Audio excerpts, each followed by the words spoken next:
여러분 안녕하십니까? 최근에 아마 뉴스 보셔서 여러분도 좀 아실 텐데 유럽 폭염이 지금 유럽을 덮쳤습니다. 뭐 40도 이상이 일상이라고 하니까요. 보폭염이 아닌 거죠. 그러다 보니까 휴교령도 내려지고 여러 가지 변화가 좀 유럽 내에서도 있는 것 같습니다. 왜 이렇게 유럽이 더운 것일까? 그 원인 오메가 블록 때문이다. 이런 진단이 나옵니다. 오메가 블록 이게 도대체 어떤 현상을 말하는 건지 아시아경제 국제부의 이현호 기자와 함께 자세히 알아보도록 하겠습니다. 자, 이현호 기자, 이렇게 우리가 뭐 지금까지 좀 유럽이 조금 더워진다 이런 얘기는 들었지만 이번 폭염처럼 그렇게 더웠던 적은 없는 것 같은데 원인이 오메가 블록 때문이다. 그런데 그 뭐예요? 오메가 블록이라는 게? 네, 이게 용어가 좀 어려워서 헷갈릴 수도 있는데 지금 유럽을 달구고 있는 이 오메가 블록이라는 현상은 쉽게 말씀드리면 우리가 보통 도심 지역에서 열기가 밖으로 나가지 못하고 오래 정체하면서 발생한다고 알려진 열돔 현상, 이거의 이제 거대한 버전이다 그렇게 생각하시면 될 것 같습니다. 유럽이 그 거대한 열돔 안에 지금 gat혀 있는 그런 형국이다. 예, 그래서 생긴 게 이제 오메가 형상, 그리스어에 나오는 오메가처럼 이제 둥글게 지붕을 덮고 있는 그런 형상이어서 그래서 이제 오메가 블록이라는 용어가 나왔는데요. 이게 유럽 대륙 전체를 덮을 정도로 이런 거대한 열돔이 발생한 이유는 결국에 지구온난화 때문이다. 이런 분석이 나옵니다. 지금 유럽 대륙과 대서양, 북해 일대의 기온이 지금 급격히 상승을 했고 심지어 북극 지역도 기온이 빠르게 상승을 했습니다. 그래서 원래 이제 이런 거대 기단들을 옆으로 빠르게 넘겨주던 제트기류 기단이 굉장히 약해졌다고 하는데요. 제트기류는 원래 지구 표면에서 꽤 높은 지대인 성층권에서 부는 이제 기류를 의미하는데 이게 제대로 바람이 못 불면서 기단이 장기간 체류를 하게 된 것인데요. 북아프리카 사막에서 올라온 고온의 고기압이 이제 나가지를 못하고 계속 오랜 기간 장기간 머물면서 유럽과 주변 지역 기온까지 한꺼번에 올렸고 그러다 보니까 정체 현상이 더 심해지면서 장기 폭염이 이어지고 있다. 그런 분석이 나옵니다. 지금 유럽 기상청에서도 적어도 다음 달 초까지는 이런 폭염이 계속될 것 같다. 그런 이야기가 나오고 있는데요.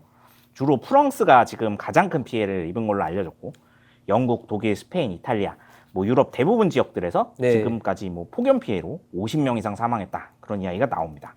그래서 자칫하면은 이게 더 장기화되면 2003년에 발생했던 폭염 대참사가 이제 다시 나타날 수 있다. 이런 우려도 나오는데요. 당시 유럽 전역에서 폭염으로 7만 명 이상이 숨진 적이 있습니다. 7만 명이요? 예, 그렇습니다. 완전 엄청 재해네요. 당시에는 이제 뭐 남유럽, 중부유럽 할 거 없이 심지어 러시아 모스크바 일대에서까지 폭염 사망자가 나왔었는데요. 이번 폭염도 초반부터 이렇게 맹위를 떨치다 보니까 이제 그때 악몽이 재현되는 게 아니냐 이런 우려가 나옵니다. 아, 그렇군요. 이제 참 폭염이라는 게 단순히 덥다 이런 걸 넘어서 자연 재해입니다. 우리나라도 뭐 마찬가지지만요. 자, 그런데 이제 뭐 많은 분들 유럽 가보셨지만은 유럽에 에어컨이 거의 없잖아요. 가정에 설치되어 있는 데가 거의 없고. 그런데 우리나라 같으면은 이렇게 이제 폭염이 좀 되고 그러면 막 에어컨 설치하느라고 난리 날 것 같은데 유럽은 분위기가 조금 다른 것 같아요. 아직도 에어컨 보급률이 상당히 낮다. 이런 얘기가 나오는데 그 이유 어떻게 봐야 됩니까? 네, 이건 좀 여러 가지 이유들이 복합적으로 작용했다고 하는데요. 이제 가장 큰 원인은 일단 2000년대 이전까지는 유럽의 여름이 이렇게 덥지 않았다고 합니다. 아까 말씀드린 대로 제트기류의 영향이 있었기 때문에 유럽의 대부분 지역은 여름이나 겨울이나 기온이 20에서 25도 내외로 굉장히 안정적 기후를 갖고 있었습니다. 그래서 대부분 지역이 에어컨을 달지 않았고 지금도 보급률이 그나마 높은 프랑스가 25% 정도. 영국 같은 경우에는 5%가 채 안 된다고 하는데요. 이게 우리나라나 뭐 중국, 일본 같이 동아시아 국가들처럼 여름과 겨울이 혹독해야 냉난방 시스템이 좀 갖춰지는데 유럽은 지금까지는 크게 필요가 없었다는 거죠. 또 하나의 문제는 유럽의 구도심 지역 대부분은 도시 전체가 문화유산으로 지정돼 있습니다. 그렇죠. 그런 경우 많죠. 그래서 국가에서 문화재로서 건물의 가치나 미관을 해칠 수 있다. 이런 이유로 이제 에어컨 실외기를 하는 게 굉장히 어렵습니다. 각종 규제들로 인해 지금 막혀버린 상태인데요. 그리고 정작 에어컨을 달아도 문제라는 게 이곳의 전선 설비들이 굉장히 오래됐기 때문에 잘못하면 뭐 합선 위험, 전선이 폭발할 수도 있다. 화재 위험이 발생할 수 있다고 합니다. 그리고 대부분 목조 건물도 많아서 한 곳에서 화재가 나면 번지기가 쉽기 때문에 네. 그래서 안전 규제도 굉장히 까다로운 편입니다. 이와 함께 또 근본적인 문제 중에 하나는 유럽의 고질적인 전력난이라고 하는데요. 유럽이 사실 우크라이나 전쟁 이전에 대부분 국가에서 친환경 정책을 밀어붙이면서 풍력 발전, 태양광 발전 같은 친환경 발전을 우선시했습니다. 그리고 대부분 러시아에서 싸게 들어오는 천연가스 발전 이거를 많이 사용했었는데요. 그런데 이제 지구 온난화 기상이변으로 아까 말씀드렸던 제트 기류가 약해졌습니다. 네. 바람이 안 불면서 일단 풍력 발전 생산량이 절반으로 떨어졌습니다. 아하. 그리고 우크라이나 전쟁이 터지니까 천연가스 가격이 폭등을 했습니다. 이 태양광 발전소는 당장 부지 선정이 굉장히 어렵기 때문에 엄청난 숫자로 늘릴 수가 없어서 전력 부족이 굉장히 심각해졌는데요. 이런 여러 상황들이 겹치면서 유럽에서는 에어컨을 이제 우리나라처럼 달고 싶어도 달 수가 없는 그런 상황이라고 합니다. 지금 전체 유럽에서 이제 뾰족한 대책이 없는 상황이다 보니까 또 그렇다고 트럼프 행정부처럼 갑자기 이제 우리는 탄소 친화 정책으로 돌아서겠다. 이렇게 밝히기에는 또 너무 논란이 커질 거라서 어쩔 수 없는 그런 상황이라고 합니다. 아, 그렇군요. 이현우 기자 설명을 듣다 보니까 대한민국 역시 좋은 나라야 이런 생각 다시 갖게 하네요. 유럽은 달고 싶어도 달 수가 없는 여러 가지 조건이 있다. 하지만 어쨌든 이렇게 폭염이 계속되고 더구나 40도 이상 넘어가고 이러면 이게 에어컨은 뭐 당장 못 단다 하더라도 뭔가 어쨌든 이 폭염에 대한 대책은 있어야 될 거 아닙니까? 어떤 대책들을 지금 내놓고 있나요? 네, 지금 뭐 유럽 각국에서는 여러 정책적 카드들은 내놓고 있는 상황인데요. 네. 일단 기본적으로는 각 기업이나 학교에서 근무 시간, 수업 시간 단축을 통해서 이제 혹은 뭐 조기 방학을 아예 해버리는 것도 있고 대규모 휴가령을 내리거나 폭염에 대한 이제 노출 시간을 최대한 줄이는 방안들이 일단 나왔습니다. 그리고 당장 뭐 에어컨을 가정마다 설치하기는 어렵기 때문에 공공장소, 특히 뭐 에어컨 시설이 잘 돼 있는 뭐 미술관, 박물관, 수영장들을 무료 개장해서 이제 일단은 더위를 피해라 뭐 그런 정책도 나왔고요. 다 거기로 몰려가겠군요. 예, 그렇습니다. 그리고 이거보다 좀 근본적인 정책으로 나온 거는 도시 곳곳에 그늘을 많이 만들자 이런 정책도 나오고 있습니다. 예. 나무를 이제 여러 곳에 심어서 이제 가로수를 늘리고 도심 지역 그늘도 좀 많아지고 아스팔트나 콘크리트보다는 이제 흙바닥이 짚으면 온도를 좀 낮춰준다. 이제 그런 친환경 정책들도 많이 나오고 있는데요. 네. 하지만 이제 근본적인 해결은 안 될 것 같다. 그런 우려가 나오고 있습니다. 결과적으로는 전력망을 더 확충을 해야 된다.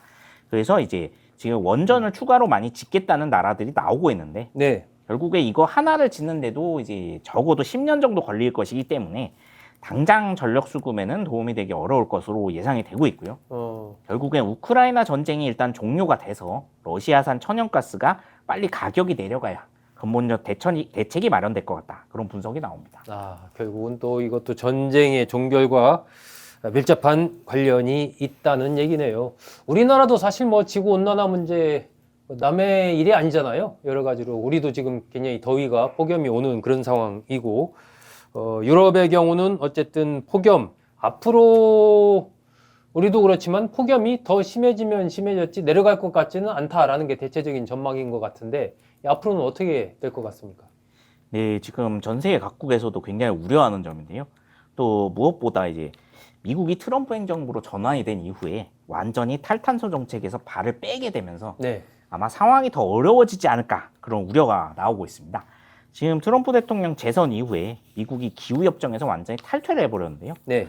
심지어 트럼프 대통령은 최근에 석탄이 클린 에너지다 그런 공언까지 했습니다. 유럽에서는 이제 미국의 친환경 정책을 공조하자 이런 이야기는 완전히 포기를 한 상태라고 하고요. 다만 지금 변수가 된 것이 이제 이란 전쟁입니다. 이란 전쟁으로 유가가 폭등을 하면서 그나마 석유 사용량이 좀 줄어들고 있습니다. 이게 아마 오히려 지금 친환경 정책이 아닌 친환경 정책이 될 걸로 예상이 되고 있는데요. 네. 대기 중에 탄소를 포집을 해서 휘발유를 만드는 기술들이 지금 많이 발전을 하고 있습니다. 네. 이거는 결국 유가가 오르기 때문이고 또 호르무즈 해협이 장기간 막혀서 석유 수급이 막히게 되니까 이것 때문에 각국에서 또 대체 에너지 투자를 늘리고 있는 상황입니다.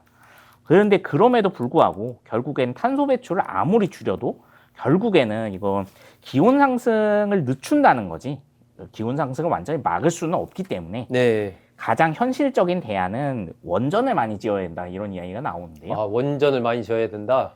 결국에는 이제 수십 년치 전력 수요를 버텨주면서도 상대적으로 탄소 배출을 가장 이제 줄일 수 있는 방안은 이제 원자력 발전을 늘리는 거다. 그런 이야기가 전 세계적으로 나오고 있습니다. 근데 다만 이제 2011년 동일본 대지진 때 후쿠시마 원전 폭파 사고 같은 이제 그런 위험성이 있기 때문에 네. 안전성은 높이고 또 효율은 높일 수 있는 지금 현재 개발 중인 소형 모듈 원자로 기술이 이제 빠른 시일 내에 상용화가 돼야 이런 대규모 전력난 그리고 지구 온난화 문제는 좀 가라앉지 않을까 그런 전망이 나옵니다. 네. 어쨌든 이 폭염이 불러오는 유럽, 그리고 유럽을 포함한 전 세계의 변화, 이것은 또 우리가 예상할 수 없는 많은 현상들을 낳지 않을까, 그렇게 또 예상이 됩니다. 자, 이현우 기자, 수고했습니다. 네, 감사합니다.